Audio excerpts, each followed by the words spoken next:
donc Philippe m'a déjà présenté. Donc, je suis doctorante en sciences politiques à l'Université de Montpellier 1 et rattachée au laboratoire Ardev.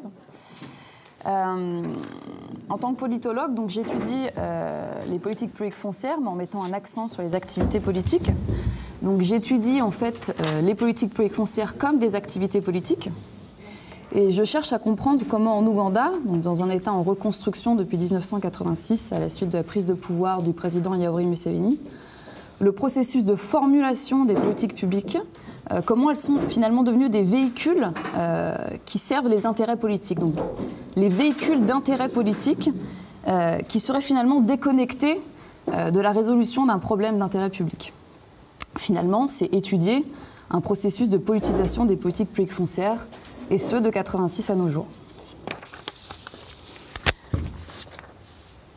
Donc, dans le cadre de cette présentation, il s'agira bien de penser la production des politiques publiques foncières en Ouganda sous le leadership de Museveni comme une activité politique au cœur d'un processus de reconstruction. Alors, des politiques publiques foncières, c'est quoi? Alors, on les entend finalement comme les différentes interventions des pouvoirs publics dans l'appropriation et l'exploitation de la terre. Pour certains, la non-appropriation des structures étatiques en Afrique empêche, a priori, toute étude sur ces politiques publiques. Donc, finalement, je prends ce contre-pied, bien évidemment, je prends le contre-pied de cette idée en insistant sur le fait qu'il y a une persistance des structures étatiques en Afrique, qu'il s'agit bien d'un État qui légifère par secteur, et qu'enfin, même s'il n'y a pas de politique publique au sens stricto sensus du terme, comme Alain l'a évoqué tout à l'heure, en Ouganda, nous avons un National Land Policy à partir de 2013. Est-ce qu'il faut attendre 2013 pour étudier les politiques publiques foncières? Est-ce qu'on ne peut pas les étudier avant? Finalement, s'il n'y a pas de livre blanc, est-ce que cela veut dire qu'il n'y a pas de politique foncière? Non. Puisque finalement, cet objet, ces politiques publiques peuvent se lire à travers d'autres choses, à travers des activités, à travers des textes de loi, à travers des mouvements de coalition, à travers des discours, à travers plein de choses. Donc, c'est ce que je fais, c'est-à-dire que j'étudie les politiques publiques foncières en Ouganda à travers les textes de loi, à travers leur processus de formulation. Alors, quelques définitions au préalable, comme l'a rappelé Alain Rochegude, il ne faut pas utiliser un mot pour un autre. Quand nous pensons le processus de fabrication des politiques publiques comme une activité politique, qu'est-ce qu'on entend par politique ? Alors, je vais utiliser la définition du politique donnée par Philippe Zitoun, qui finalement nous dit il allie l'idée du politique comme activité de mise en ordre pour définir les principes communs donc, de la vie en société. Ce sont donc les activités qui visent à gouverner. Et il l'allie à l'idée de la contestation, soit les activités d'opposition, des compétitions partisanes et plus largement de mise en désordre de la société.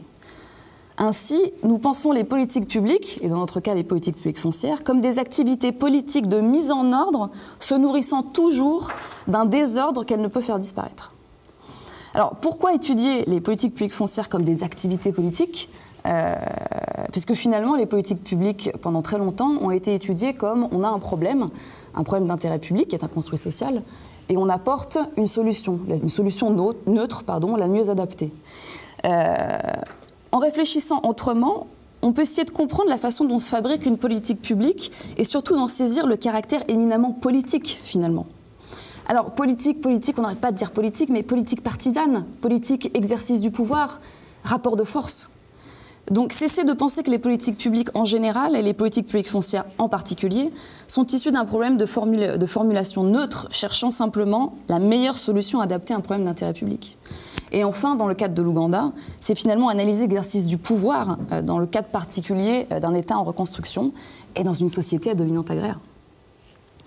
Je n'ai que 40-45 minutes, donc je ne peux pas vous parler de tout ce qui touche aux politiques publiques foncières en Ouganda et de l'intégralité de son processus de formulation. Ce serait osé en 45 minutes, ce sera le but de la thèse, mais vu que je suis en pleine... je n'ai pas encore commencé à écrire, donc peut-être que dans un an, je pourrais le faire en un quart d'heure, 20 minutes, mais ce n'est pas encore le cas. Donc on va se concentrer sur quelque chose de précis, c'est-à-dire sur les terres publiques, donc public lands. Je m'excuse d'emblée si parfois j'utilise des mots en anglais, mais j'ai passé 4 ans en Ouganda, je viens de rentrer dimanche, donc si je le fais, ce ne sera pas ce sera par habitude.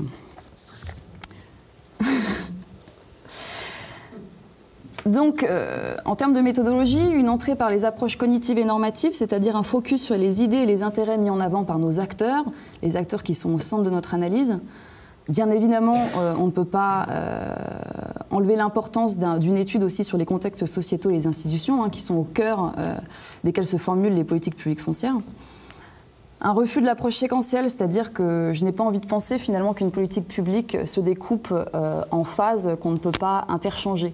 C'est-à-dire qu'on n'est pas simplement dans la mise à l'agenda d'un problème, trouver des solutions par la suite, les mettre en œuvre par la suite. Selon moi, toutes ces phases en fait, peuvent se reprendre et se mettre à différents niveaux. Enfin, on porte l'accent sur 4 étapes clés du processus de fabrication, que j'emprunte encore une fois à Philippe Zitoun, c'est-à-dire expliquer cette mise en désordre de la société. C'est donc la mise à l'agenda du problème, quelque part. Pourquoi est-ce qu'à un moment donné, on se dit « Ah, il y a un problème, d'où sort le problème et pourquoi est-ce qu'on le traite ?» La définition de la solution, c'est bien la création de l'énoncé, soit l'étude du cognitif, donc des idées, et du normatif, qui est le passage donc, de l'idée au concret, soit des instruments, les instruments qui mettent en place ces idées. Enfin, propager la solution. Comment est-ce que la solution se propage? Tout le travail argumentatif, toutes les coalitions qui se mettent en place pour justement la propager. Et enfin, imposer la solution. On sait bien qu'une décision ne s'impose pas. Il n'y a pas un acteur qui impose une solution. C'est une co-construction. Cependant, il y a toujours la figure du décideur. Si c'est une activité politique, il y aura toujours une figure qui se place en avant en disant bah, « moi, j'ai fait ça et c'est grâce à moi que tout ça se met en place ». Donc l'Ouganda devient un protectorat britannique en 1904. Je vais vous parler du système foncier de 1900 à 1962, par la suite de 1962 à 86, pour arriver à la période qui nous intéresse. Parce que si on ne fait pas un petit retour dans le passé, ce sera relativement difficile de comprendre les enjeux à partir de 86. Donc, comme je vous l'ai dit, un pays placé sous protectorat britannique en 1904, l'une des premières mesures prises par la couronne est de s'approprier le territoire ougandais. Comment on se l'approprie? Par le biais d'un accord signé en 1900 avec le plus puissant royaume du pays, qui à l'époque est le royaume du Bouganda. Cet accord clé va transformer le royaume du Bouganda en une province de l'Ouganda et va réformer à la racine le système foncier qui prévalait dans le royaume. Donc, concrètement, ce système procède à un découpage des terres du Bouganda entre la couronne britannique et la monarchie Ganda, donc le royaume du Bouganda. Le territoire du Bouganda comprend alors au total 19 600 km² de terre, dont 10 500 vont être placés sous l'autorité du protectorat britannique. Ces espaces, qu'on appelle donc les Crown Lands, les terres de la couronne, représentent les terres domaniales contrôlées par l'administration coloniale. Quel texte de loi les régisse? Eh bien, The Crown Lands Ordinance de 1903. Sous cette ordonnance, quelques freehold, donc propriétés privées, ont été accordées à des non-ougandais jusqu'à ce que cela soit complètement interdit en 1916. Des terres ne pouvaient être allouées à des non-natifs que pour des projets de développement en agriculture ou dans l'industrie et pour des résidences que lorsque des petites surfaces étaient considérées. Droit d'occupation en dehors des zones urbaines sur ces terres, si elles n'ont pas été allouées en freehold ou leasehold, était accepté, c'est-à-dire qu'on avait la possibilité de cultiver la terre et d'habiter sur des crown lands si ces terres n'avaient pas été allouées, voilà, comme je l'ai dit, pour de la propriété privée ou des baux locatifs. Et enfin, on a la Registration of Titles Ordinance de 1922, qui se base sur le système Torrens et qui finalement met en place un système d'enregistrement des terres avec tout un principe de démarcation, etc. etc. On connaît bien ce système. Dans l'autre partie des terres du royaume du Bouganda, on a la mise en place d'un système qui s'appelle le système Meilo. Donc l'autre partie des terres, c'est environ 9000 km² de terre, soit approximativement 9% du protectorat. Ces terres vont être partagées entre le roi du Bouganda, sa famille et environ 4000 chefs traditionnels. On va donner des titres de propriété, comme je vous l'ai dit, on est toujours dans le système Torrens.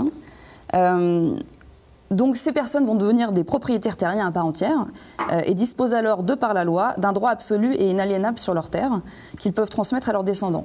On ne parle aucunement des personnes qui finalement sont sur ces terres, qui les occupent et qui les exploitent. On n'en parlera qu'en 1928, mais de 1900 à 1928, il y a un énorme vide juridique. On ne parle pas du tout de ces personnes-là. Ce n'est, comme je vous l'ai dit, qu'en 1928 qu'on reconnaît leurs droits.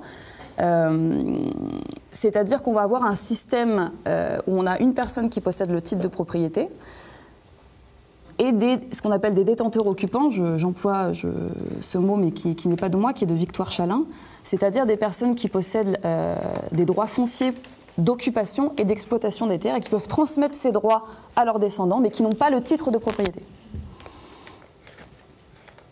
Alors ça, c'est une carte justement du royaume du Bouganda. Tout ce que vous voyez en violet sont les maïlos privés. Donc il y a un titre de propriété, il peut y avoir des détenteurs occupants sur ces terres. Et ce que vous voyez en blanc, c'était les fameuses terres de la couronne. Et ce que vous voyez en rosé, pardon, ce sont aussi des maïlos privés, mais ça appartient à la famille royale ou au roi du Bouganda.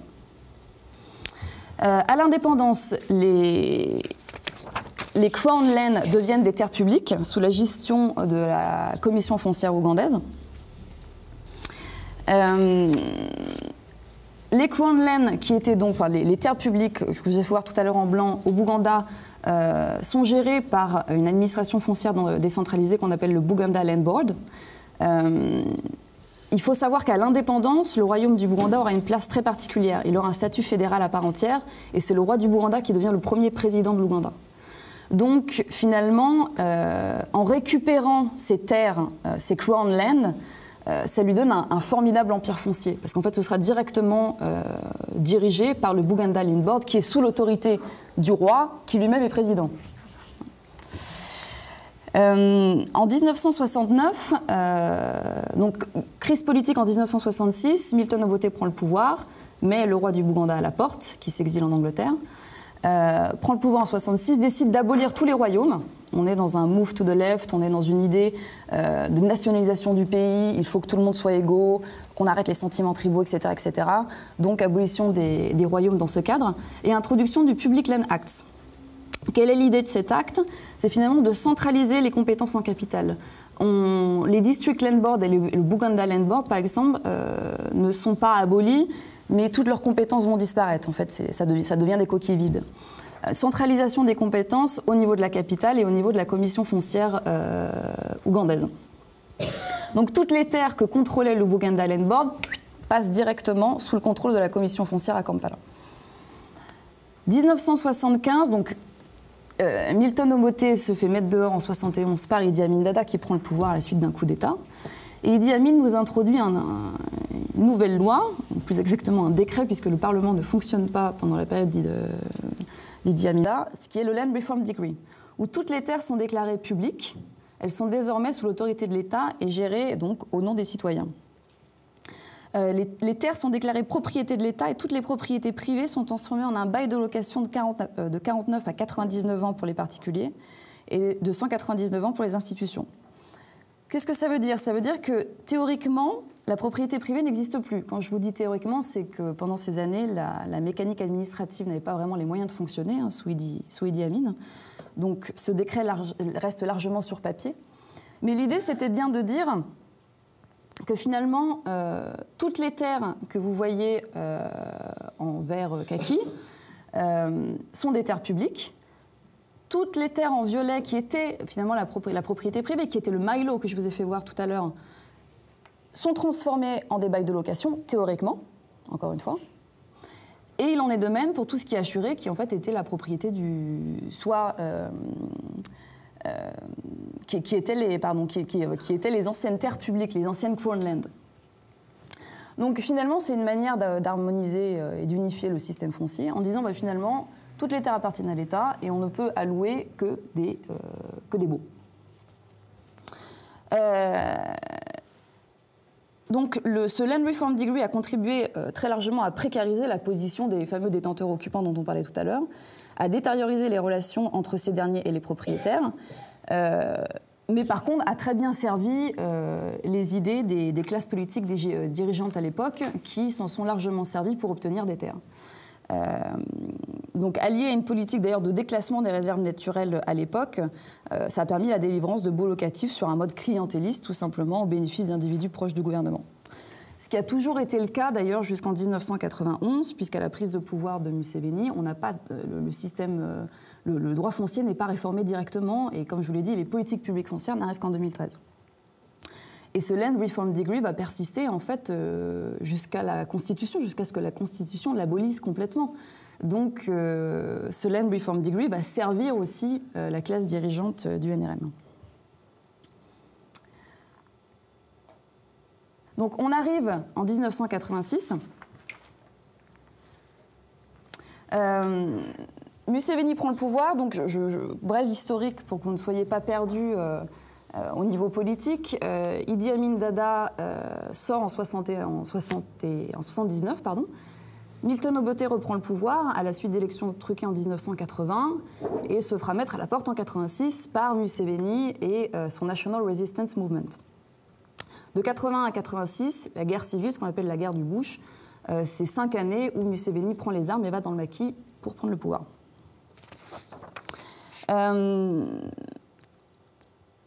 Qu'est-ce que Museveni met en place? Pareil, peut-être 3 jalons politiques pour que vous compreniez. Il met en place un régime politique singulier connu sous le nom de No Party System. Il y avait des partis politiques en Ouganda qui ont commencé à se former dans les années 40. Museveni pense que ces partis politiques sont à l'origine de tous les maux dont a souffert l'Ouganda. Donc ce qu'il met en place, c'est un gouvernement à base élargie, encadré par le système non partisan du mouvement, dans lequel les différents partis politiques existent, mais ne peuvent ni se présenter aux élections présidentielles, ni tenir des meetings politiques.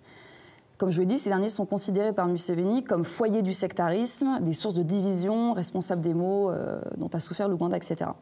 Donc un grand nombre d'opposants se retrouvent ainsi aspirés au sein d'une machine étatique unique où les personnalités dominantes prennent la place des regroupements politiques. Très important parce que c'est ces personnalités dominantes qui vont jouer un rôle essentiel dans le processus de fabrication des politiques publiques foncières. La réforme de la législation foncière débute en 89 et constitue l'un des chantiers politiques les plus importants du gouvernement de cette époque, dans un contexte marqué, il faut le rappeler, par une reconstruction à la fois politique, sociale et économique.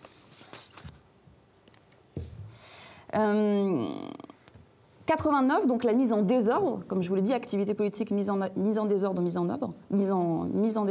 ordre, avec la critique, il faut bien critiquer quelque chose pour se dire que le système n'est pas bon et qu'on veuille le changer. On critique le Land Reform Degree, bien qu'on s'en serve jusqu'en 95, mais ça c'est pas très important. Il faut trouver des victimes, il faut trouver un coupable, et on le trouve dans le Land Reform Degree et les politiques d'Idi Amin. Donc on va légitimer son abolition à travers des études. Une de ces études est réalisée en 89 d'ailleurs est financée par la Banque mondiale et l'Agence américaine pour le développement international, USAID, disant qu'effectivement ce Land Reform Degree a créé trop d'insécurité, a bouleversé les relations entre les landlords, donc les propriétaires terriens Mailo et les détenteurs occupants, que finalement, on a simplement des locataires tolérés, enfin des personnes tolérées sur des terres publiques qui n'ont finalement aucun droit, puisque ces terres appartiennent à l'État. Donc on tolère finalement, on tolère 95% de la population ougandaise, ce qui est quand même assez formidable. Après cette mise en désordre, on va finalement proposer des solutions. Un contexte particulier dans ce cadre-là, les propositions vont émaner de 2 directions. C'est-à-dire qu'il y a 2 textes de loi, donc des ébauches de loi, des moutures, des drafts, un en 90 et en 93, qui doivent normalement remplacer le Land Reform Decree qui doit être aboli. Et deuxièmement, des solutions qu'on retrouve en fait dans le processus de formulation de la Constitution. À partir de 89, Museveni nous dit il faut mettre en place une nouvelle constitution. C'est ça qui va redonner un souffle au pays et qui va surtout légitimer la politique qu'il met en place. Et quand on décortique ce processus de formulation de la constitution, c'est là où finalement on arrive quelque part à voir ce que le gouvernement souhaitait mettre en place en termes de politique foncière. Alors qu'est-ce que le gouvernement souhaitait mettre en place? Eh bien, quand on parle du gouvernement, comme je vous l'ai dit, il n'y a pas de parti politique. Donc quand on parle du point de vue du gouvernement, je fais quand même référence à un groupe d'acteurs qui est composé du président lui-même, des ministres d'État et des membres de l'administration ougandaise. C'est très incertain de dire ça parce qu'effectivement, même certains ministres n'avaient pas l'idéologie que souhaitait Museveni. Mais à un moment donné, pour parler de certaines choses, on est obligé de placer des mots pour que vous ayez une idée, mais sachez qu'à l'époque, c'est très difficile de savoir qui pense quoi. On n'a pas de parti politique, tout le monde est sous la houppette du National Resistance Movement. Donc on a des oppositions qui sortent, mais qui sortent de l'intérieur et qui ne sont pas représentées par une étiquette. Donc qu'est-ce qu'on souhaite mettre en place à l'époque ? On se tourne vers les régimes de propriété privée et la titrisation des terres. Bizarre. Qu'elles prennent la forme de baux ou de titres fonciers privés. Donc l'État, à travers un organe central, qui est toujours la Commission foncière ougandaise, contrôlerait leur délivrance. Cette vision du foncier donc, se base sur une uniformisation progressive du système via la propriété privée et les baux locatifs. Propriété privée pour milieu rural, baux locatifs pour milieu urbain, afin de contrôler le développement. On ne veut plus du système Meylo. Le système Meylo, c'est un système archaïque qui diviserait la société entre certaines personnes possédant un titre, certaines personnes n'en possédant pas. Donc dans les premières idées, ces idées du début des années 90, le Meylo ne doit pas être restauré.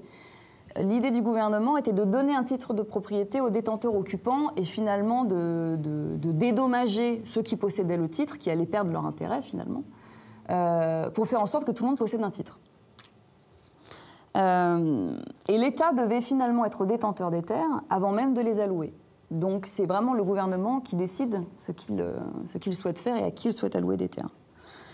Donc une vision du foncier qui reprend en fait les grandes lignes de ce qui s'est passé avant, notamment du Public Land Act de 69 sous Obote, où les terres publiques constituent approximativement 80% des terres en Ouganda. Il n'y a pas quelque chose de nouveau. La seule chose nouvelle sous Museveni au début des années 90, c'est que le Meylo doit cesser d'exister. Sinon, c'est pratiquement une réplique de ce qui se faisait sous Obote en 69. Alors, c'est là où ça devient intéressant. Qu'est-ce qu'il y a derrière ? Donc là, c'est tout ce travail. Je vous rappelle les 4 steps de Zitoun qui nous dit mise en désordre, on propose des solutions et après, comment on propage ces solutions ? Qu'est-ce qu'il y a derrière ? Quel est le discours, en fait ? Quel est l'argument ? En fait, c'est une vision du foncier qui souhaite s'axer donc sur l'uniformisation de la tenure, comme je vous l'ai dit, afin d'obtenir un système qu'il appelle uniforme. Et par uniforme, il le pense équitable. Donc c'est vraiment un discours politique. Hein. C'est dire finalement aux Ougandais, si on a tous un titre, on est tous égaux. Donc un titre sur une terre, égalité, tout le monde est content, il n'y aura pas d'inégalité. Donc on a véritablement un discours qui se base sur cette égalité, sur cette uniforme égalité. Ce n'est pas vrai dans les faits, hein, mais encore une fois, c'est l'argumentaire utilisé par Museveni à cette époque. Et nationaliste, puisque le Meylo égale identité Baganda. Pourquoi est-ce que les Baganda, ils auraient quelque chose de différent, finalement ? C'est pas possible. On est tous unis, on est tous ensemble, on est tous Ougandais. D'accord. Donc c'est bien cette idée nationale qui ressort aussi. Et on victimise, les détenteurs occupants n'ont pas de titre de propriété, subissent les injustices des propriétaires Meylo qui eux ont un titre, etc. Premier argument. Deuxième argument, les régimes fonciers coutumiers sont présentés comme non sécurisants pour les paysans parce qu'ils n'offrent pas de titre de propriété. Donc ça, on connaît, hein, c'est l'utilisation du paradigme orthodoxe des droits de propriété, etc. C'est si vous n'avez pas de titre, il n'y a pas de démarcation. S'il n'y a pas de démarcation, il n'y a pas de titre. S'il n'y a pas de titre, il n'y a pas d'investissement parce que vous ne pouvez pas aller dans une agence, enfin dans une banque et obtenir un prêt parce que vous n'avez pas de titre de propriété, etc., etc. Donc ça, c'est le deuxième argument. Et puis, on en rajoute un troisième, c'est dire que finalement, ces régimes fonciers coutumiers qui sont liés à l'identité et aux statuts sociaux des personnes sont beaucoup trop rattachés à des sentiments tribaux qui, quelque part, pourraient empêcher l'unification nationale du pays, etc., etc., etc.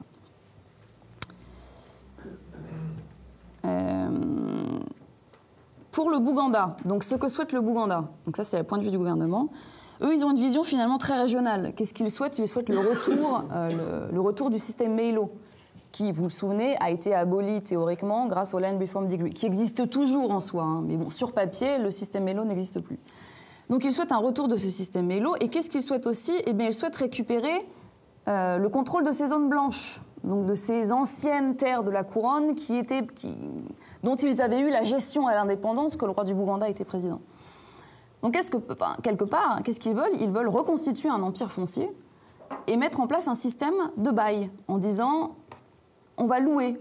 toutes ces terres en blanc qui, encore une fois, on parlait de terres mises en place, sous le statut de terre de la couronne en 1900, on se doute bien qu'en 1990, il y a la situation a très clairement changé. Mais c'est des discours politiques, c'est-à-dire on veut ce qui existait il y a un siècle.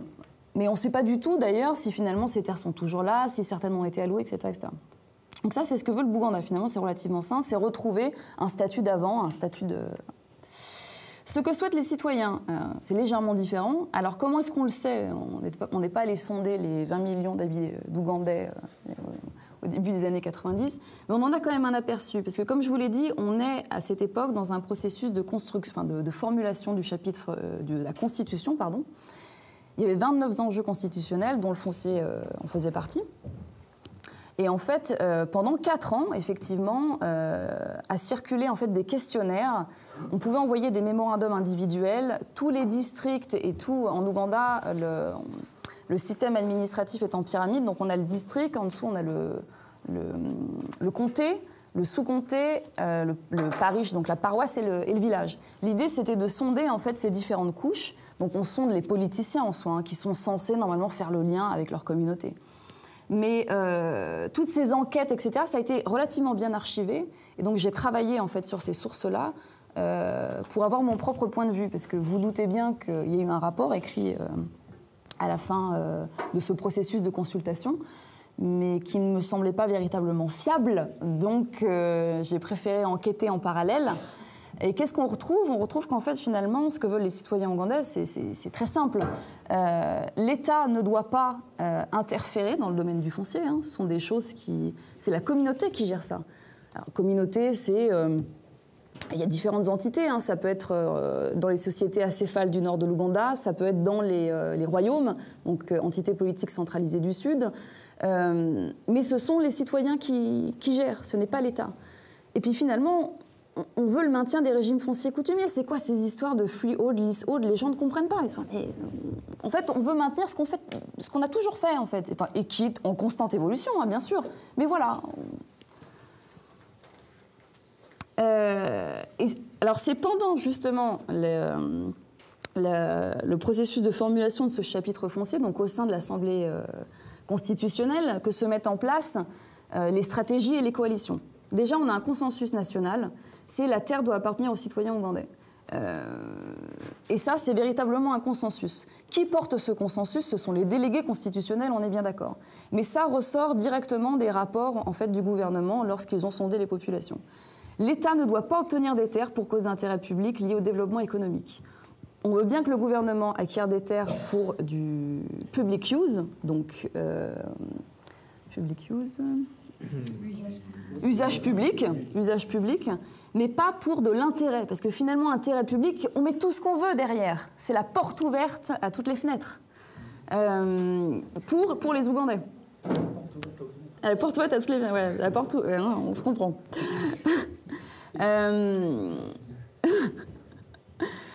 Donc ça, c'est notre consensus national. Ensuite vient un deuxième point, une coalition des délégués venant du nord et de l'est de l'Ouganda. Dans le nord et l'est de l'Ouganda, ce sont les régimes fonciers coutumiers qui font la loi. On a très peu de freehold et de leasehold. On l'a vu, le Meilo est beaucoup plus en bas, beaucoup plus au sud. Et finalement, ils vont se faire les porte-parole des communautés, à des buts politiques bien évidemment. Premièrement, on se fait élire en tant que délégué dans l'Assemblée constitutionnelle, donc c'est déjà un premier point. Et deuxièmement, les élections parlementaires sont en 96. Là, je vous parle de 95. Donc c'est relativement intéressant pour eux de se positionner et finalement de se placer en défendeur des régimes fonciers coutumiers. Donc l'État ne doit pas interférer avec les droits fonciers coutumiers des Ougandais et l'État ne doit pas réguler les régimes fonciers coutumiers. Out, très clairement out. Qu'est-ce qu'on arrive finalement? Le gouvernement ne peut pas mettre en place ce qu'il souhaite parce que les oppositions et les coalitions sont trop fortes. Finalement, 4 tenures foncières seront reconnues en 95, le Meilo, la propriété privée, les baux locatifs et les régimes fonciers coutumiers, qui sont reconnus à l'égal de la propriété privée dans les textes. Et donc finalement, les terres publiques disparaissent, puisque je vous rappelle que ce qu'on voit là, c'était les terres publiques. Mais encore une fois, terres publiques, ça veut dire quoi? Ce sont des gens qui utilisent leurs terres en vertu des régimes fonciers coutumiers. Donc si on les reconnaît de par la loi, les terres publiques disparaissent. Mais on ne va pas se laisser abattre comme ça. Donc le Laine Act de 98, l'Empire contre-attaque.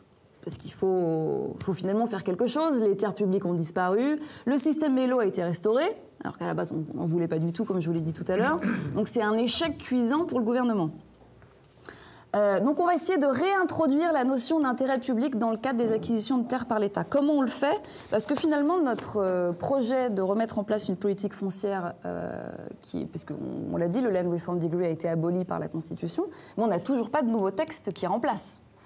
Donc on a une nouvelle mouture qui arrive en 96, une mouture en 97 et une mouture en 98.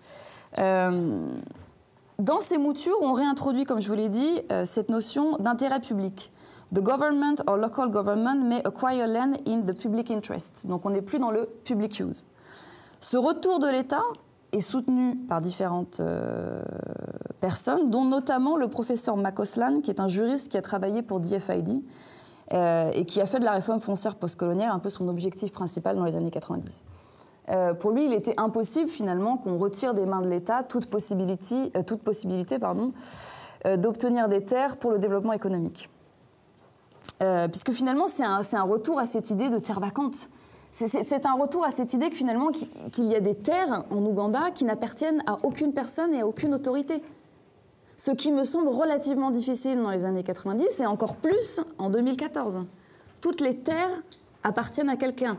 Donc, ça peut être à une communauté, ça peut être à un village, ça peut être un clan, ça peut être un individu, à une extended family. Il me semble très difficile de penser qu'il y a des terres, des terres vacantes. L'idée, en fait, qui était déjà là dans la Constitution, mais qui en fait sera plus...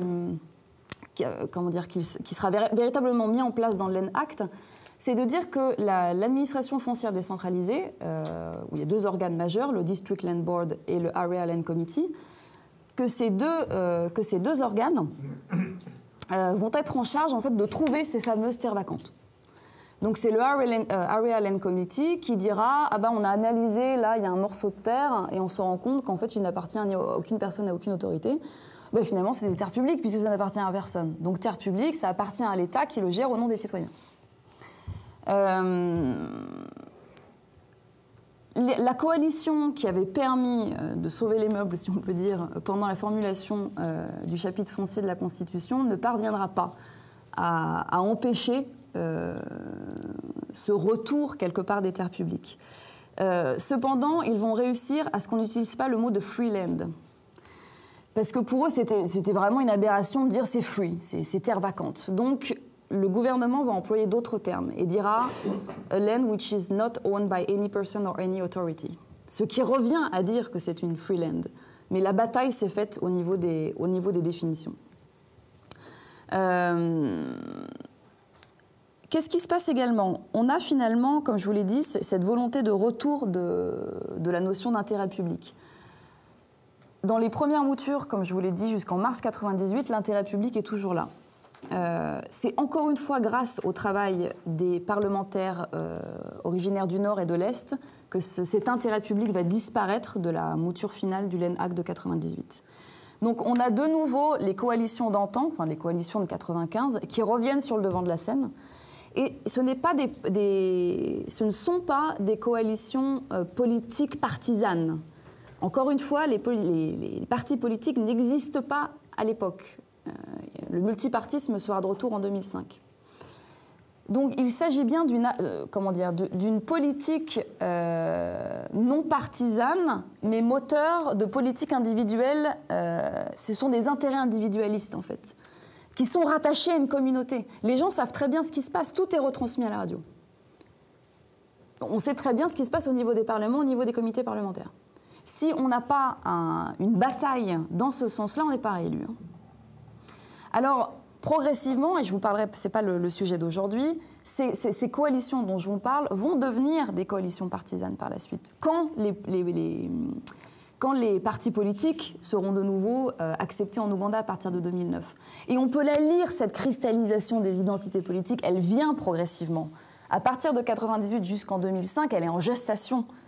Donc, à un moment donné, on aura bien, effectivement, politique partisane et coalition, mais ce processus se fait dans le temps entre 1998 et 2005. Et l'Empire contre-attaque une deuxième fois, parce que sinon, bon, on va chercher finalement à amender la Constitution. Parce que Museveni n'est pas content du chapitre foncier de la Constitution, on le sait. Hein. Quelques semaines après le vote de la Constitution, il songe à amender le chapitre foncier afin de faciliter l'accès à la terre au gouvernement. C'est le retour du décideur. C'est finalement, moi, j'ai pas pu mettre en place ce que j'ai voulu quand même. Hein. N'oubliez pas que c'est moi qui décide. Donc une tentative d'amender cette Constitution ougandaise et d'amender plus particulièrement cet article 26 qui nous dit « pas d'intérêt public ». Une commission se met en place, la commission Sempewa, avec 15 commissionnaires qui vont chercher, comme on l'a fait lors du processus de formulation de la Constitution, à sonder les populations.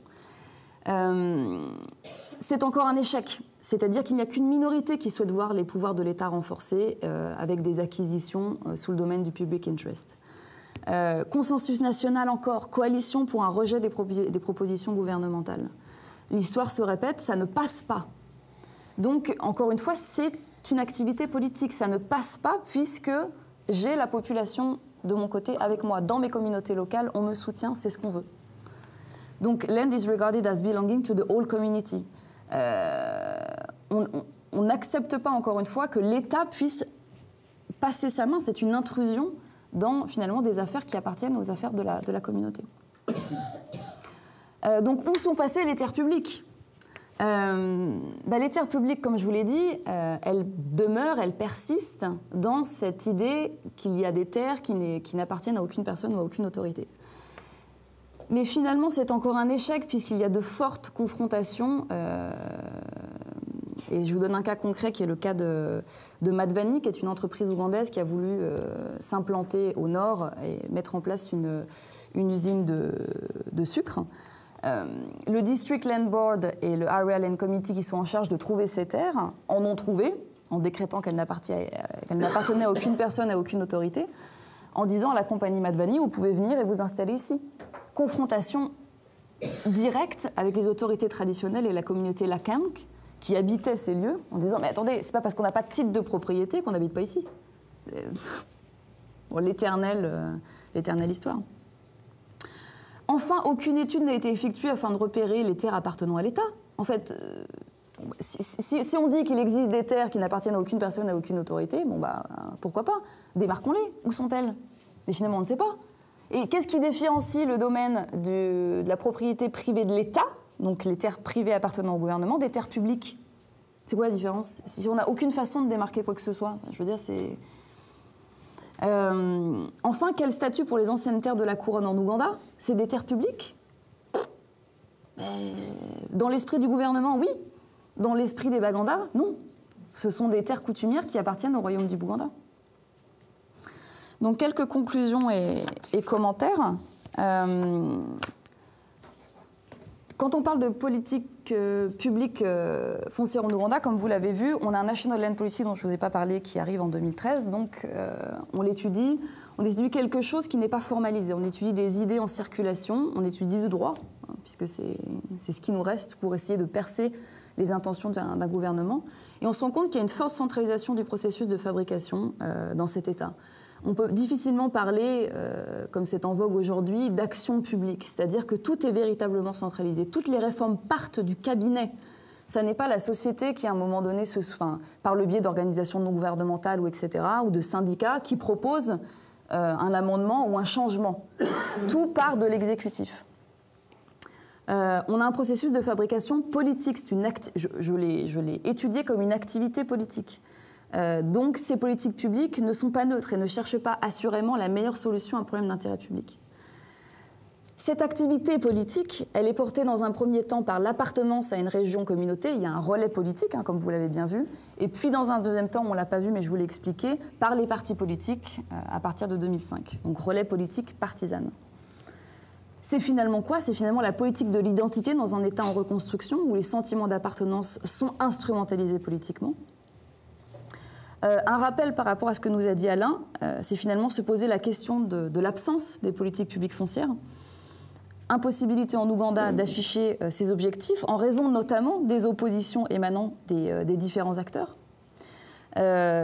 Et puis une autre question, on voit bien par rapport au Kenya, on en parlait tout à l'heure avec Francesca, il y a un National Land Policy depuis 2009. Est-ce que véritablement cette politique est mise en place? Est-ce que c'est ça qui est mis en place? Pas forcément.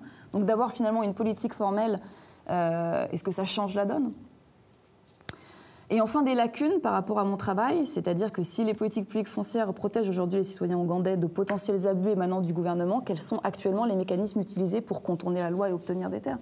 Parce que finalement, tout ce dont je vous parle, c'est très intéressant, mais concrètement, quels sont les autres mécanismes qui sont mis en place pour contourner ce système-là? Ça, je ne l'ai pas étudié, ce serait un formidable travail à faire. Et enfin, peut-être une ouverture, je dirais. Et c'était le travail d'ailleurs du défunt Makoslan, c'est-à-dire qu'il n'a pas cherché à expliquer la politisation, mais il a mis en avant tous les paradoxes de ce droit foncier en Ouganda, de ces politiques publiques foncières, entre guillemets, en disant, mais alors ça c'est flou, ça il y a un vide, ça, on a des contradictions, pourquoi est-ce qu'on a tout ça? Alors lui, il les a simplement mis en avant, mais il ne les a pas expliqués. Est-ce qu'on peut les expliquer par ce travail? Est-ce qu'on peut les expliquer justement par ce processus de politisation qui empêcherait finalement un droit de fonctionner? C'est des questions ouvertes. Voilà, je vous remercie.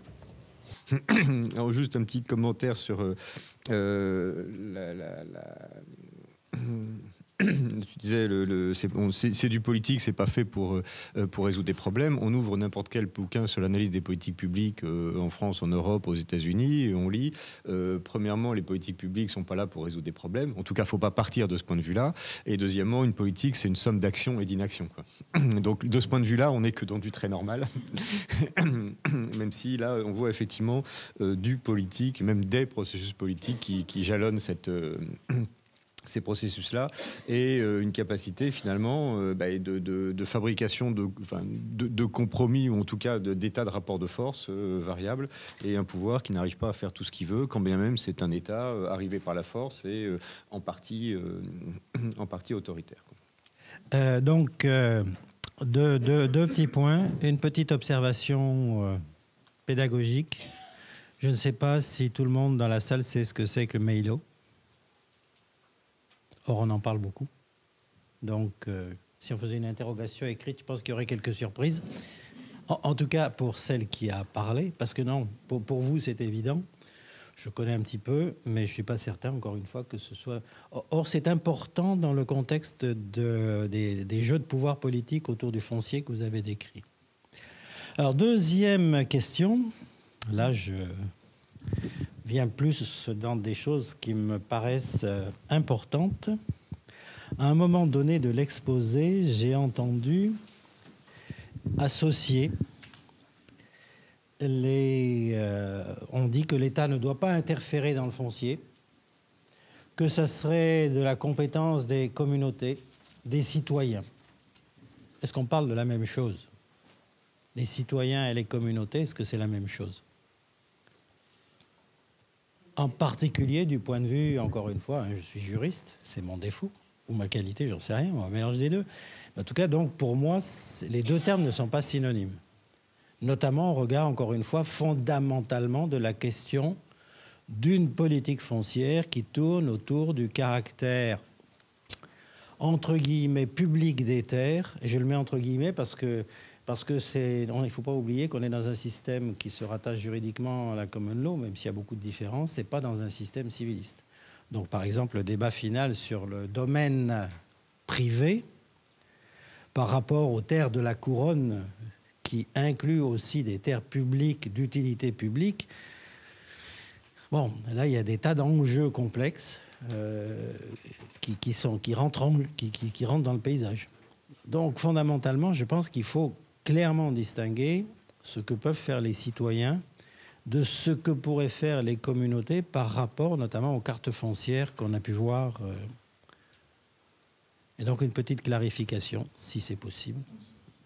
Je vais peut-être répondre très rapidement, puisque merci Alain pour la clé du Meilo. Oui, non, le Meilo est très difficile à comprendre. En fait, bon, j'ai choisi d'axer sur les terres publiques. J'aurais pu choisir d'axer sur le Meilo. Le Meilo, on peut en parler des heures et des heures et des heures. Ce système foncier n'existe qu'au Bouganda. Qu'est-ce que le Meilo? Comme je vous l'ai dit, concrètement, quand les colons britanniques arrivent, ils doivent négocier avec ce royaume, qui est le royaume le plus puissant on va reprendre peut-être la carte. Voilà, donc c'est le royaume du Bouganda, hein, c'est ça. Hein, voilà. On doit négocier avec ce royaume parce qu'on n'a pas d'autre possibilité. Ce royaume, il y a quand même une véritable activité centralisée, une activité politique, des fonctions, un pouvoir, un prestige, une identité, etc. etc. On décide de mettre en place un découpage des terres où en fait on va donner en propriété privée absolue, avec un titre de propriété, on va donner des terres à des notables, au roi, à sa famille, donc à différentes personnes. Ils vont recevoir ces terres avec un titre de propriété. Donc, c'est 1925-1928 pour les derniers titres qui sortent. Sauf que les personnes qui habitent ces terres sont complètement oubliées jusqu'en 1928. C'est-à-dire que, par exemple, je suis un notable Ganda, donc Baganda, ici du royaume du Bouganda, je vais obtenir 10 square miles de terre. Grosse surface. Mais il y a des gens qui habitent sur ces terres, on est bien d'accord, qui cultivent la terre, ces gens-là sont là. Mais il y a un vide juridique jusqu'en 1928. En 1928, il y a des révoltes. Alors, c'est toute une explication. En fait, pourquoi est-ce que la couronne a fait ça? Et ça, je ne vous en parle pas parce que, encore une fois, je n'ai pas vraiment eu le temps, mais c'était quoi l'idée? L'idée, c'était de transformer ces donc 4000 plus la famille royale, etc., donc ces 4500 personnes, en des businessmen, quelque part. Des gens qui vont gérer la terre et qui vont gérer les personnes qui la cultivent sous leurs ordres pour la production de cacao, pour la production de coton, etc., etc. Mais sauf que ça ne va pas du tout se passer comme ça. Les gens qui vont recevoir ces terres ne vont pas du tout se transformer en businessmen. Pas du tout. Et en 1928, la couronne se rend compte que finalement, ce découpage Meilo n'arrive pas. Ce que la couronne pensait en obtenir ne sort pas du tout du lot et décidera en fait de donner du pouvoir à ces fameux détenteurs occupants qui n'avaient strictement aucun droit entre 1900 et 1928. Et c'est eux qui maintenant deviennent un peu les pilotes de la production agricole. On leur donne des droits et finalement on leur donne exactement les mêmes droits qu'aux propriétaires terriens. Ce sont des propriétaires sans titre, puisque finalement ils ont un droit d'occupation, un droit de culture. Ils transmettent ces droits-là à leurs descendants. Bon, à part qu'ils n'ont pas le papier, pour moi, je veux dire, je ne vois pas où est la grande différence. Donc, le système Meilo, c'est ça. C'est cette dissociation entre des détenteurs occupants, des propriétaires sans titre, et une personne qui possède le titre de propriété. En 90, la question, c'est bien, est-ce qu'on restaure ce système foncier qui a évolué depuis un siècle? Mais ce système Meilo, il y a deux choses.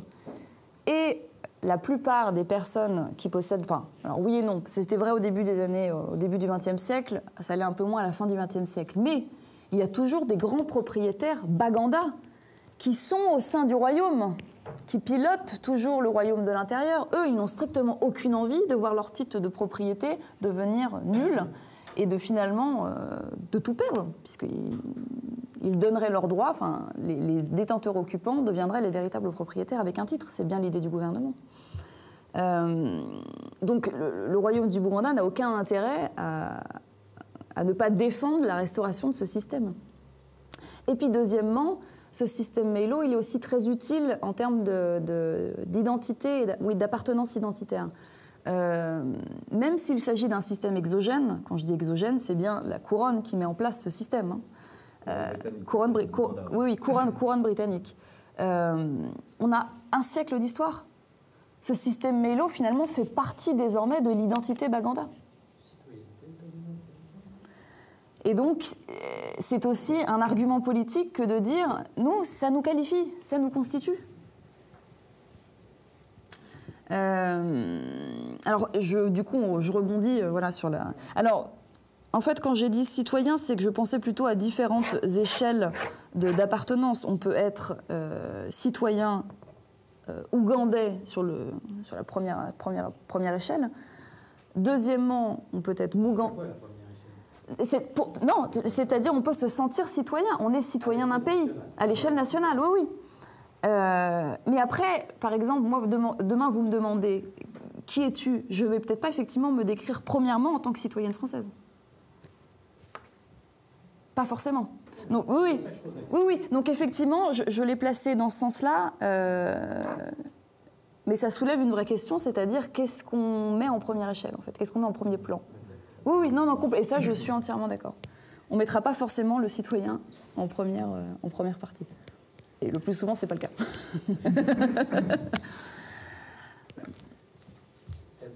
C'est à double tranchant, oui. Juste peut-être j'ai pas tout suivi, mais le Meilo, tu as l'air de dire que c'est une invention coloniale, mais qu'est-ce qu'il y avait avant ça? Oui. Alors, on est bien d'accord, on ne plaque pas un système cousu de fil, enfin, complètement créé sur des bases qui ne peuvent pas l'absorber, entre guillemets. Donc là, ce sont les travaux d'Henri Médard, qui a beaucoup travaillé sur le système foncier précolonial au Bouganda, et qui vous explique qu'en fait, le roi du Bouganda, qu'on appelle le Kabaka, est aussi le détenteur de toutes les terres au Bouganda, mais d'une manière symbolique. La propriété privée n'existe pas, hein, mais il détient les terres au nom des Baganda. C'est ce on l'appelle le Sabataka. Cette idée de Sabataka, d'ailleurs, est instrumentalisée politiquement dans les années 90 en disant « mais de quel droit vous cherchez finalement à modifier ce système Meilo, quand bien même qui a l'autorité ultime? C'est le Kabaka, c'est le roi du Bouganda, puisqu'il est Sabataka. » Donc ça, j'en ai pas parlé, mais c'est réutilisation du système précolonial qui disait bien que le roi il pouvait distribuer des terres à des notables qui en auraient la charge. Et en fait, effectivement, alors qui en auraient la charge, mais encore une fois, pas la propriété. Et sur ces terres, c'est le même système que le système Meilo, c'est-à-dire qu'il y avait bien des détenteurs, ce qu'on appelle dans le système Meilo des détenteurs occupants, mais des personnes qui cultivent et qui habitent. En fait, ce que le système Meilo va le faire, c'est qu'il va, comme la propriété privée le fait, va formaliser et figer des dynamiques qui étaient souples.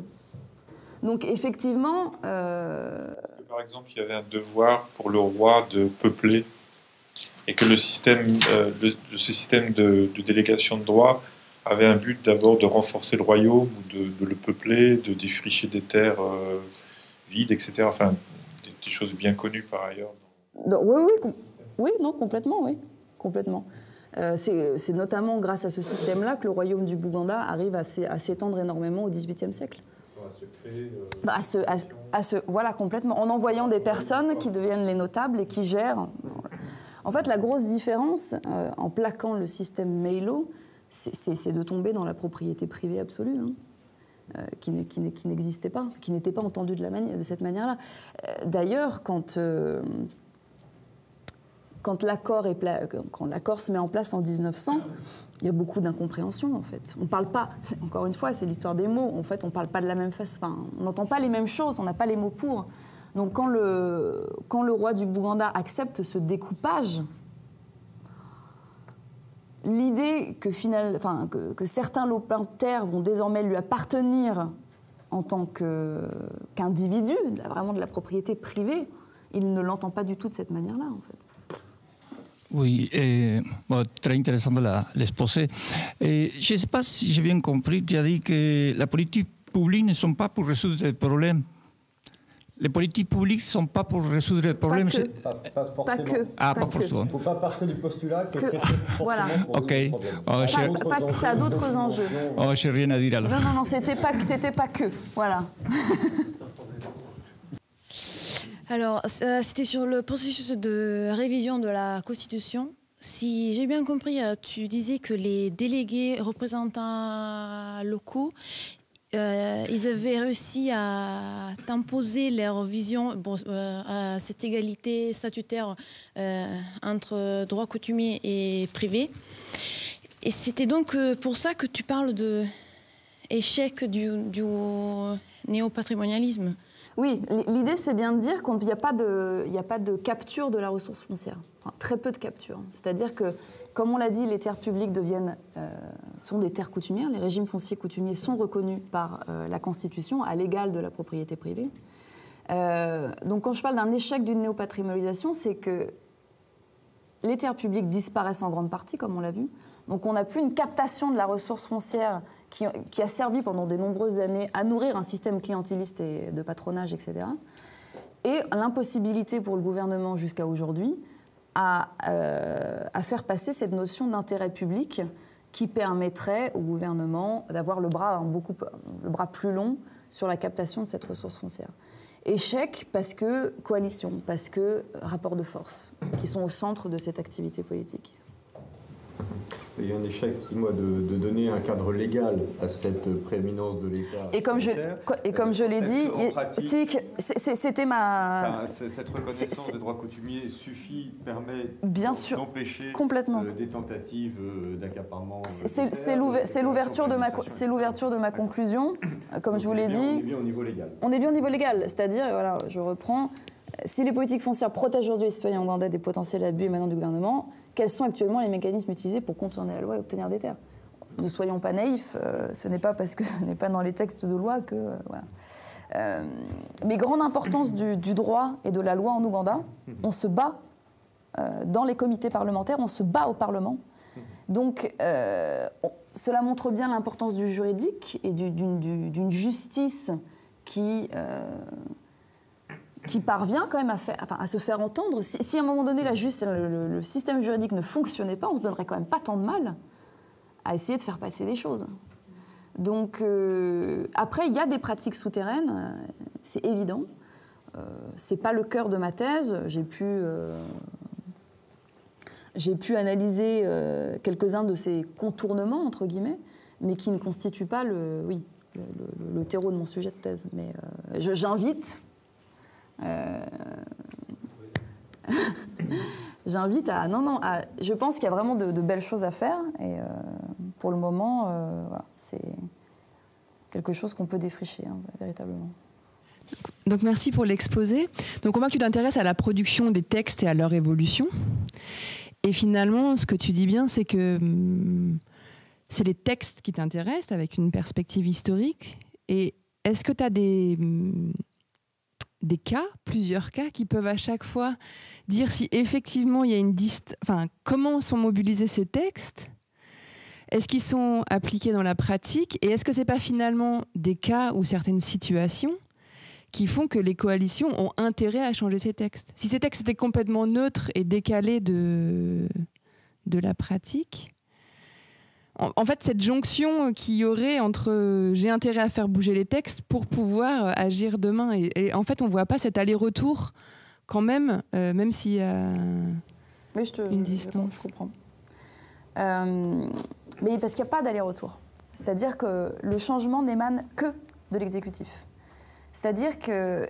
Cet exécutif, il n'est pas déconnecté. C'est des représentants qui viennent de certaines régions, cet exécutif, il change, il évolue, il a une origine. Donc c'est là où on ne voit pas le lien entre... Oui, bien sûr, il change, mais encore une fois, c'est le même parti au pouvoir. Depuis 86 à nos jours. Donc oui, c'est important de voir qu'une politique changera radicalement si on a aussi un vecteur politique qui change. Je veux dire, on a quand même une lignée, on a un objectif. Le gouvernement ne va pas demain aller à l'opposé de ce qu'il a dit dans les années 90. Donc le changement émane de l'intérieur et de l'intérieur de l'exécutif, avec des acteurs qui changent. Les ministres des années 90 ne sont plus les mêmes aujourd'hui. Mais de ce qu'on en voit de 86 à nos jours, on n'a pas de fracture au niveau de ce que le gouvernement veut mettre en place.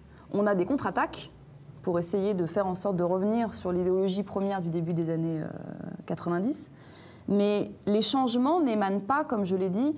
Alors, il y a des parlementaires qui ont essayé d'amener ce qu'on appelle des private bills, en disant, bah voilà, nous, finalement, on aimerait bien mettre en place ça et amender tel passage de tel texte de loi. Ça ne passe pas en général. En général, ces possibilités de changement ne sont même pas discutées au sein du Parlement. Donc toutes les lois et tous les amendements qui sont passés depuis 1986 à nos jours en Ouganda sont portés par le cabinet. Et sont portés par le cabinet en essayant de revenir sur ce qui n'a pas été acquis au début des années 90 ou essayer de renforcer des objectifs politiques. On a un amendement du LEN Act qui est passé en 2010, toujours sur le système Mailo, où on essaye véritablement de faire ce qu'on n'a pas réussi dans les années 90, c'est-à-dire il y en a marre du système Mailo, on l'a restauré parce qu'on a été obligé, c'est un compromis politique, hein, comme je l'ai dit, avec le royaume du Bouganda. On essaye de revenir sur le début des années 90 et de faire en sorte maintenant de distribuer des certificats fonciers coutumiers pour les détenteurs occupants, qui est un substitut du titre. Parce que je vous rappelle que initialement, l'idée, c'est quoi? C'est de faire en sorte que tout le monde ait son titre, dans les discours. Donc les changements émanent toujours, enfin, de ce que j'en ai vu, de l'exécutif.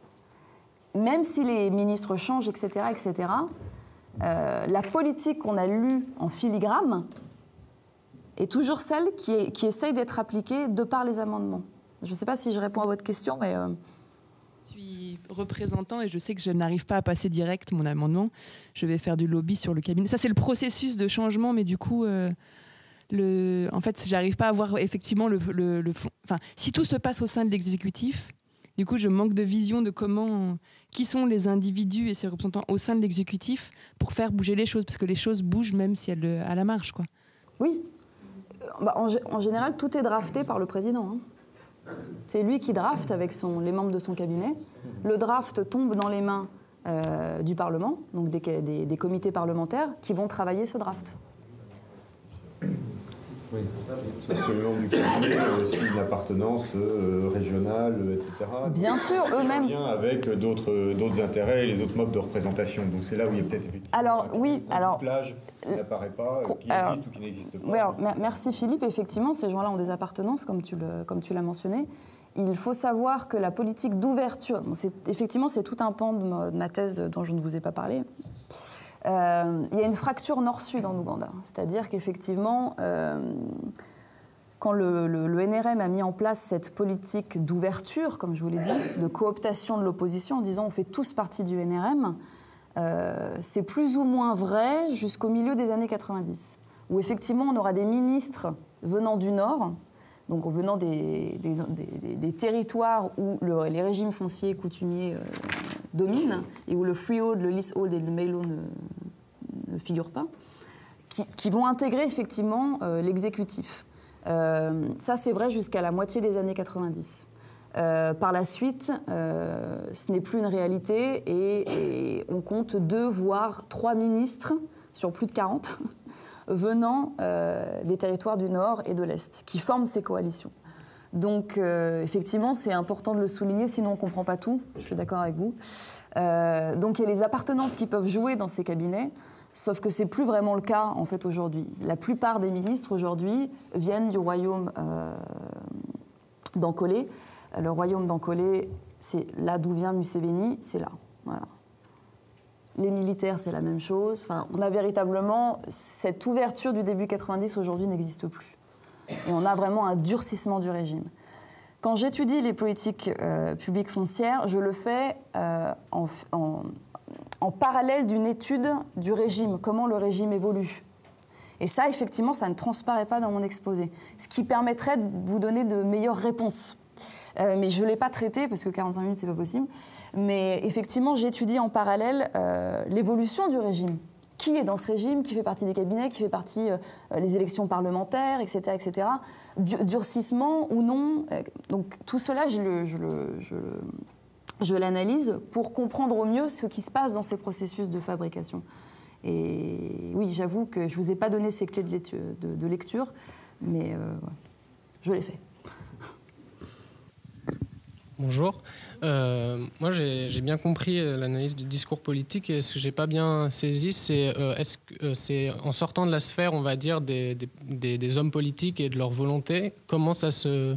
Est-ce qu'il y a des organisations comment est-ce qu'ils mettent en œuvre en fait leur volonté politique? Dans quel type d'organisation ça s'exprime? Et par exemple, ça m'avait frappé quand vous parliez du Mailo, je crois.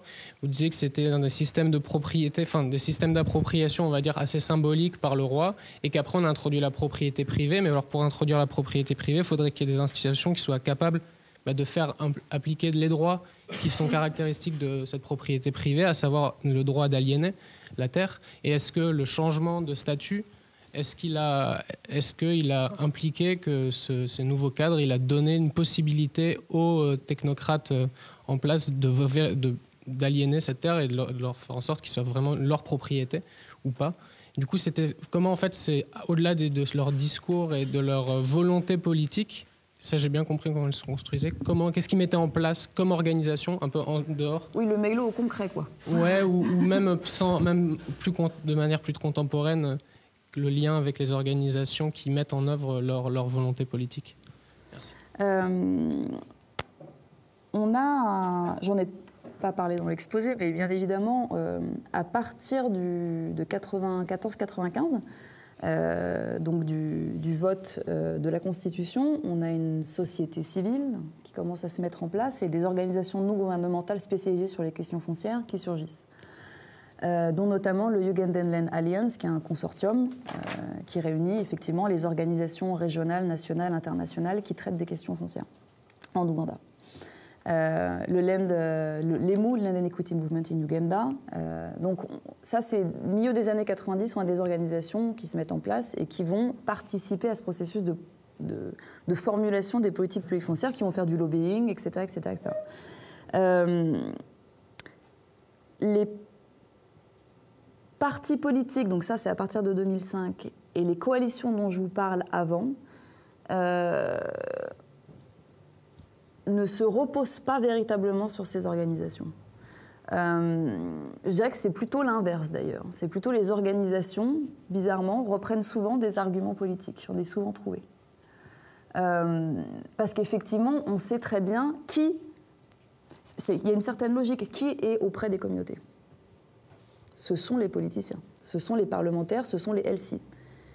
Les LC, ce sont les maires. Les organisations qui se mettent en place au milieu des années 90, surtout au milieu des années 90, ne sont pas véritablement proches des populations. Donc on reprend des arguments en sachant très bien que ce sont les arguments forts qui permettront de faire changer les choses. Donc j'ai plutôt retrouvé des arguments utilisés par des politiciens au sein des organisations que l'inverse. Ça, c'est plus vrai dans les années 90. Aujourd'hui, il y a plus de différenciation entre les deux parce que l'organisation civile a grandi. On n'est plus dans des balbutiements, mais dans des structures plus enracinées localement. Aujourd'hui, le Jugendenland Alliance a des bureaux un peu partout en Ouganda, ce qui n'est pas le cas au début des années 90. Donc là, je ne l'ai pas suffisamment gratté puisque c'est encore presque un sujet annexe. Mais effectivement, on a une différence entre qui utilise quoi au niveau des années 90 et actuellement. Donc aujourd'hui, on a plus d'indépendance de la part des organisations qui se relayaient plus sur les politiciens dans les années 90. Le Mailo au concret, parce que c'est un peu ça, je pense, votre question aussi, c'est finalement qu'est-ce qui se passe véritablement sur place. À vouloir parler du Mailo d'une manière politique, on en a oublié de faire des études sur le Mailo. Ça, c'est pas mon travail en tant que politologue. Je peux pas trop rentrer dans finalement ce Mailo au concret. J'aimerais, avec grand plaisir, hein, c'est passionnant. Mais déjà, je suis politologue, donc j'ai des limites. Victoire Chalin, que j'évoquais tout à l'heure, qui a fait une étude sur le Mailo d'une manière plus anthropologique, a gratté un peu cette question et nous a fait voir des dynamiques qu'on ne soupçonnait pas, en fait. Puisque que ce soit le gouvernement, c'est-à-dire le NRM, le régime au pouvoir, ou aujourd'hui les partis de l'opposition, personne ne sait de quoi on parle, en fait. On parle du Mailo, mais on ne sait pas ce que c'est que le Mailo. Donc, Le Mailo au concret, on sait aujourd'hui déjà qu'il y a énormément de propriétaires. On n'est plus dans les 4500 propriétaires du début du XXe siècle, on s'en doute bien. Il y a des transactions foncières, il y a un marché foncier qui s'est fait, un marché légal, illégal, souterrain. Le Mailo aujourd'hui, c'est différents niveaux, c'est extrêmement complexe. Ce qu'on sait aussi, c'est que finalement aujourd'hui, un détenteur occupant, parfois ne reste même pas sur sa terre en fait. Il la sous-loue tout simplement et il achète des terres ailleurs, puisque le prix du foncier au Bouganda, en région centrale, est très cher. Donc il y a beaucoup de dynamiques en fait qui se font de migration pour aller chercher de la terre ailleurs et on sous-loue sa terre en région centrale dans le royaume du Bouganda. Donc finalement, j'aurais du mal à vous parler du Mailo au concret. J'ai des informations, dont notamment cette étude faite par Victoire Chalin. Pareil, il y a un vide. Il faudrait savoir avec beaucoup plus de précision, ce qui se passe au niveau du Mailo dans le royaume du Bouganda, que ce soit en urbain, en périurbain et en rural. Et c'est vrai que là-dessus, il y a beaucoup de difficultés, et ce n'est pas le gouvernement qui nous aide, parce que comme je vous l'ai dit, il n'y a pas d'études. Je vous ai parlé brièvement d'un amendement en 2010 porté par le président lui-même, qui a voulu amender un des passages du LEN Act qui traite de la question Mailo, en disant il y a des expulsions, les fameux détenteurs occupants se font expulser par les propriétaires terriens, ceux qui ont le titre, puisque ces derniers veulent récupérer leur terre pour la mettre en productivité, pour la louer, etc. etc. Donc, qu'est-ce qu'il faut faire? En gros, il faut sécuriser le droit de ces détenteurs occupants, faire en sorte qu'ils ne peuvent pas être expulsés, etc. Mais à aucun moment, le gouvernement n'explique pourquoi il y a des expulsions, comment elles se passent, si déjà elles existent, en quelle quantité, où elles se situent, etc. etc. On n'explique pas la condition des détenteurs occupants, finalement. Eux, sur leur terre, qu'est-ce qu'ils font concrètement? Est-ce qu'ils sont là? En fait, est-ce qu'ils ne sous-louent pas la terre? Ils la sous-louent à qui? Enfin, toutes ces dynamiques sont complètement mises de côté par le gouvernement qui décide de ne pas les étudier, mais qui décide de réformer la loi. Donc on réforme, mais on ne sait pas de quoi on parle. Et quand on lit ce qu'on appelle les Hansard, qui sont donc les discussions qui ont lieu au niveau du Parlement, donc qui dit quoi? Qu'est-ce que dit le ministre des Terres? Qu'est-ce que disent les parlementaires, etc. etc. Mais c'est à s'arracher les cheveux. On parle de choses, mais on ne sait vraiment pas de quoi on parle. C'est-à-dire que les hommes politiques, finalement, leur action vise essentiellement à modifier le droit, et vous n'avez pas trop d'informations sur comment ils essayent aussi à leur niveau de modifier des organisations qui, elles, vont avoir une action, on va dire, plus pratique. C'est les organisations qui leur permettent ensuite de faire le relais. Ils agissent que sur le droit. C'est ça que... Il y a très peu de mise en œuvre. D'accord. Très peu. Cette fameuse loi qui est passée en 2010, on est bientôt en 2015, elle n'a pas été mise en œuvre. Le LEN Act de 98 n'est pas mis en œuvre. Ou seulement des bribes, des petites bribes.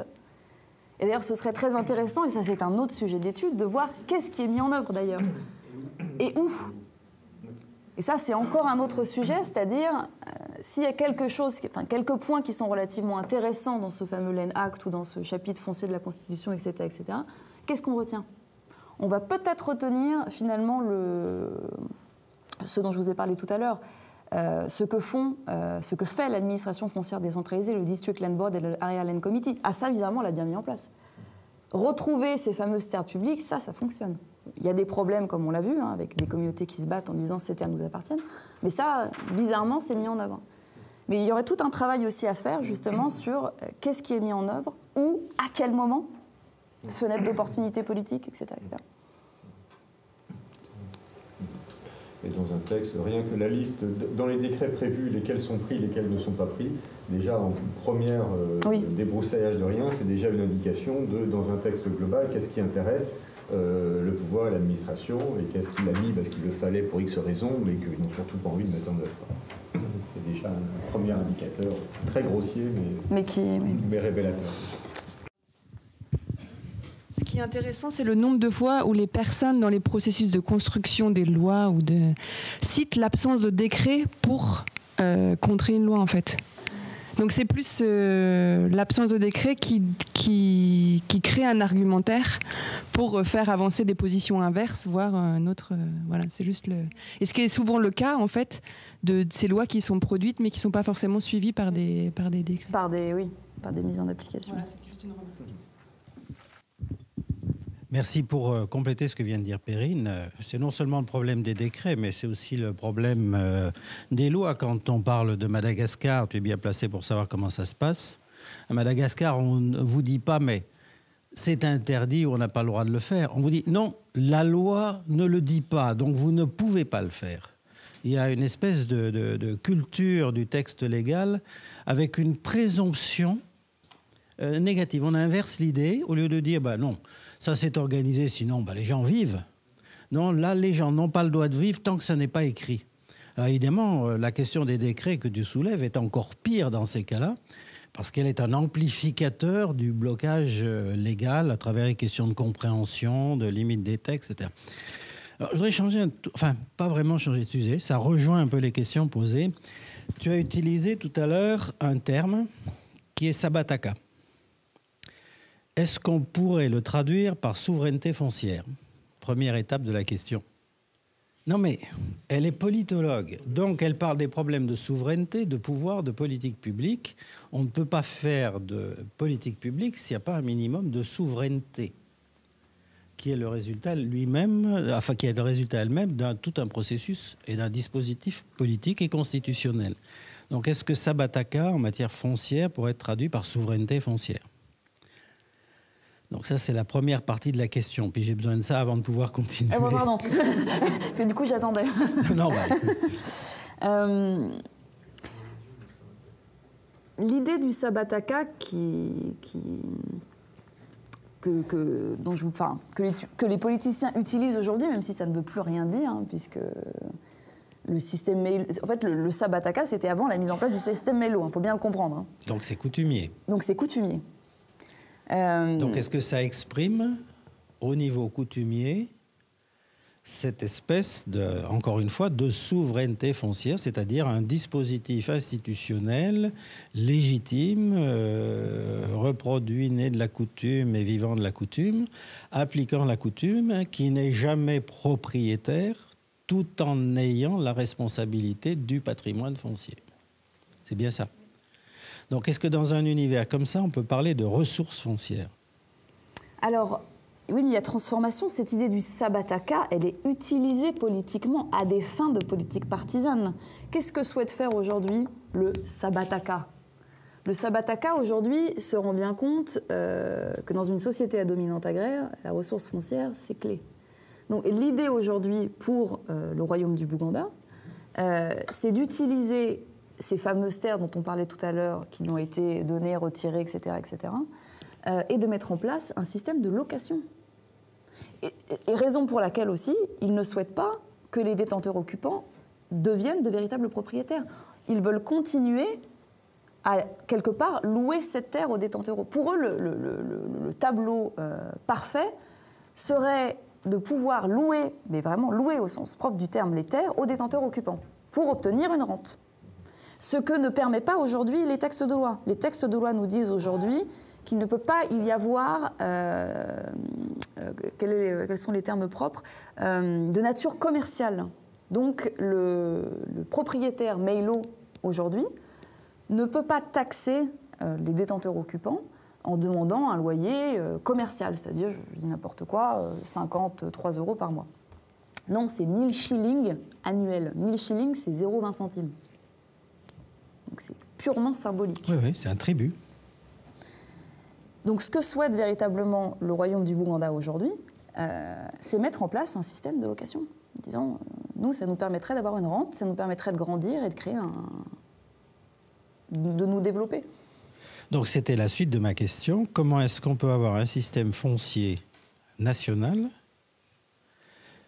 qui implique une souveraineté foncière publique à l'échelle nationale, dans un contexte où il y a une telle prégnance du système Sebataka, mais modulée, qui a évolué en fonction des enjeux de ressources très souvent personnalisées qu'on peut tirer de ce système coutumier réinterprété. Je pense donc, que... la question là-dessus, je ne sais pas si tu as lu Kouassigan, L'homme et la terre. Il faudrait lire. C'est une vieille thèse, elle a été publiée, elle date de 1974 ou quelque chose comme ça. C'était un Togolais. Malheureusement, il est mort très vite. Kouassigan. Et sur justement ces questions de souveraineté et d'évolution par rapport aux évolutions des formes de pouvoir, des évolutions de société et de personnes, il y a des choses qui sont intéressantes parce que mutualisables pour décoder ou comprendre d'autres contextes ailleurs. D'accord, merci. Mais je pense que là-dessus, c'est un enjeu important, ça. Mais pour répondre rapidement, comment... La question du comment, je pense qu'elle doit partir d'une compréhension du système actuel. Je pense qu'il faut déjà commencer par ça. Tant qu'on parlera de quelque chose dont on ne connaît pas les dynamiques, ça me semble difficile d'arriver à une solution.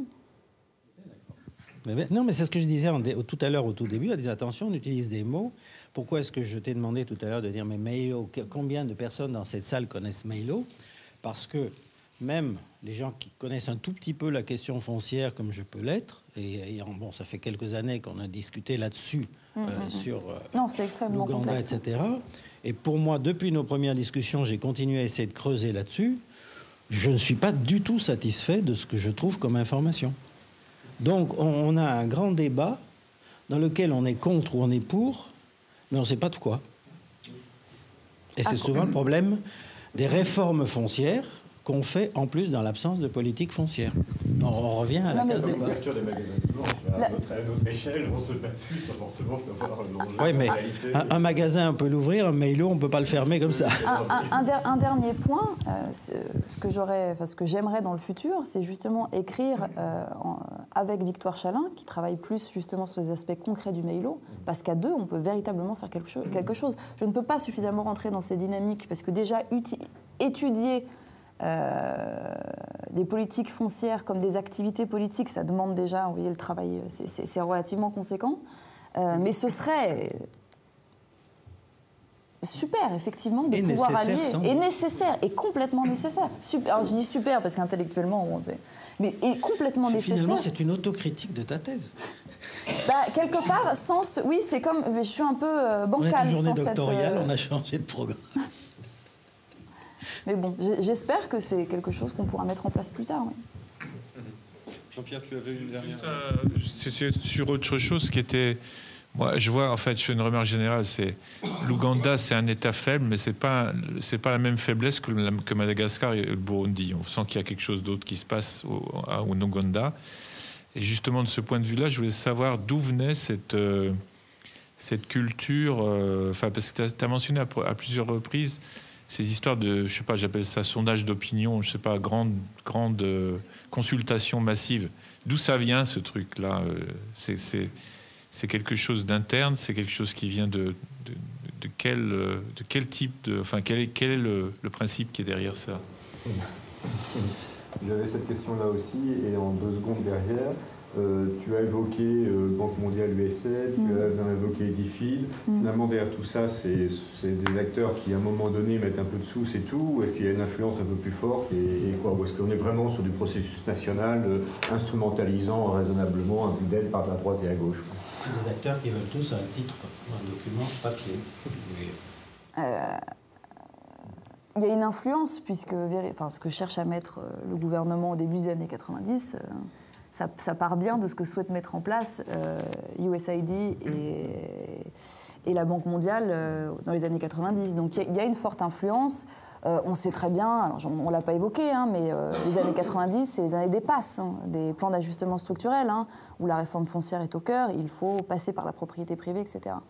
Après, il y a des études qui sont financées, ces idées circulent et influencent forcément les acteurs.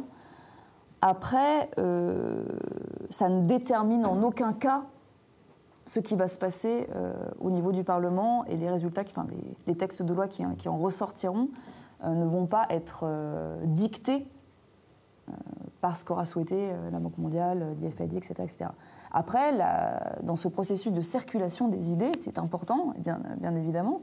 Mais voilà, pour moi, ça s'arrête là. C'est-à-dire qu'il y a une influence dans la circulation des idées, mais une autonomie claire dans ce qui en ressortira à la suite. Quand on parle notamment de co-construction, c'est bien ce que ça veut dire. D'où vient cette culture des consultations? Alors, d'où elle vient? Bon, il y a déjà une idée claire, c'est de se donner une légitimité politique. Museveni... C'est nouveau, c'est quelque chose qui n'existait pas dans les régimes précédents. Non, effectivement, il n'y a pas de consultation populaire. C'est lié à la reconstruction. Je pense très clairement que c'est lié à la reconstruction. C'est une manière de légitimer la reconstruction du nouvel et la mise en place du NRM, du National Resistance Movement de Museveni. À ma connaissance, il n'y a pas de consultation sous Obote et encore moins sous Idi Amin Dada. On appelle, d'ailleurs, la constitution de 67 ou 69, j'ai un trou, sous Obote, n'est même pas véritablement débattue au Parlement. Elle est donnée, rédigée aux parlementaires en disant, bon... Ceux qui sont contre, au revoir. Mais ça a pris véritablement... Alors, la commission Sempewa, en 2011, on n'est pas dans les mêmes dimensions que pendant le processus de formulation de la Constitution. Mais processus de formulation de la Constitution, j'avais fait un exposé vraiment sur la Constitution pendant les doctorales l'année dernière. C'est plus de... J'ai plus les chiffres en tête, mais... en termes de mémorandums écrits et par les maires, donc je vous l'ai dit, des différents niveaux administratifs, et par les individus qui envoyaient eux-mêmes en fait ce qu'ils pensent en disant sur la forme du gouvernement, moi je pense que sur le système foncier, je pense que c'est hallucinant. Ça ressemble aux cahiers de doléances. C'est des cahiers de doléances, c'est des cahiers de doléances, complètement. Mais on en a un nombre, c'est hallucinant. Alors, j'ai eu la chance de pouvoir en lire quelques-uns. Quand je dis bien quelques-uns, parce que quand on rentre dans les archives de la commission électorale et qu'on voit, ce sont des livres rouges très épais comme ça monte jusqu'au ciel. Hein, donc, j'ai pas pu tout lire. La plupart sont en langue vernaculaire. Mais effectivement, c'est grâce à la lecture de ces doléances que j'ai notamment pu me faire une idée sur ce dont je vous ai parlé tout à l'heure, sur qu'est-ce que veulent les Ougandais à cette époque. Et donc je vous en ai pas parlé, mais je fais juste peut-être un tout petit aparté très rapide. La commission Odoki, qui était donc en charge de sonder les populations, a écrit un questionnaire avec 20 questions. Pour le chapitre, 10 questions pour la question foncière. Qu'est-ce que vous voulez qu'on mette en place? Est-ce que vous êtes plutôt freehold, leasehold? Est-ce que vous voulez restaurer le maïlo? Qu'est-ce que vous pensez des régimes fonciers coutumiers, etc., etc. 2 questions sont identiques. C'est-à-dire, est-ce que vous êtes pour l'uniformisation du système foncier pour une certaine, finalement, égalité. Uniformisation, égalité, ça, c'est, comme je vous l'ai dit tout à l'heure, on est dans le discours politique, parce que sur la réalité, ça ne veut strictement rien dire. Mais... pas forcément. Uniformiser ne veut pas dire donner accès à un titre à chacun, c'est faux. Dans les mêmes conditions. Et en fait, on se rend compte que les personnes, la plupart de ce que j'en ai lu et de ce qui a été retranscrit dans les rapports, la plupart des personnes ont dit oui.